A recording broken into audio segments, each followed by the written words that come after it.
భూదేవికి శ్రీహరి అభయం.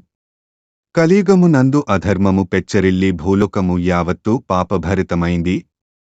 మానవులు ఆచరిస్తున్న అనేకానేక పాపముల భారమును భరించలేక భూదేవి తన నాథుడైన జగన్నాథుడితో మొరపెట్టుకోడానికి వైకుంఠానికి వెళ్ళింది. శ్రీహరి యోగనిద్ర నుంచి మేల్కొంటూ అరమోడ్పుగా కనురెప్పలు విప్పార్చి భూలక్ష్మిని గమనించాడు. జగన్నాథుడు తనని గమనించినట్లు గ్రహించిన భూలక్ష్మికి దోహకమాగలేదు.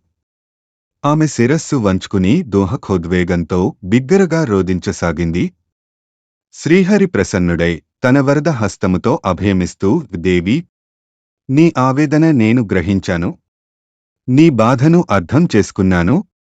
నీ దోహక భారాన్ని రూపుమాపేందుకు లోకహితము కొరకు తగిన తరుణోపాయాన్ని ఆలోచిస్తాను.